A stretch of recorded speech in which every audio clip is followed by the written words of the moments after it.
বিএনপির চেয়ারপারসন বেগম খালেদা জিয়ার মৃত্যুতে শোক জানিয়েছেন জুলাই গণঅভ্যুত্থানে ক্ষমতাচ্যুত সাবেক প্রধানমন্ত্রী ও আওয়ামী লীগের সভাপতি শেখ হাসিনা। মঙ্গলবার আওয়ামী লীগের ফেসবুক পেজে পাঠানো এক বিবৃতিতে তিনি বলেন, বিএনপির চেয়ারপারসন ও সাবেক প্রধানমন্ত্রী খালেদা জিয়ার মৃত্যুতে গভীর শোক প্রকাশ করছে।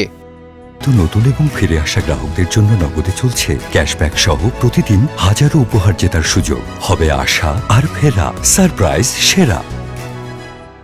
বাংলাদেশের প্রথম নারী প্রধানমন্ত্রী হিসেবে ও গণতন্ত্র প্রতিষ্ঠার আন্দোলনে তার অবদান অপরিসীম। তার মৃত্যুতে বাংলাদেশের বর্তমান রাজনীতিতে এবং বিএনপির নেতৃত্বের এক অপূরণীয় ক্ষতি হল।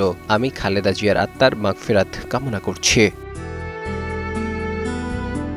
আমি তার ছেলে তারেক রহমান ও পরিবারের অন্যান্য শোকাহত সদস্যদের প্রতি গভীর সমবেদনা জানাই। আশা করছি মহান আল্লাহ তার পরিবারের সদস্যদের এবং বিএনপির সবাইকে এই শোক কাটিয়ে উঠতে সহায়তা করবেন। এর আগে সকালে বিএনপির ভেরিফাইড ফেসবুক পেজে এক পোস্টে বলা হয়েছে, বিএনপির চেয়ারপারসন ও সাবেক প্রধানমন্ত্রী দেশনেত্রী বেগম খালেদা জিয়া সকাল ৬টায় ফজরের ঠিক পরে ইন্তেকাল করেছেন। ইন্না লিল্লাহি ওয়া ইন্না ইলাইহি রাজিউন।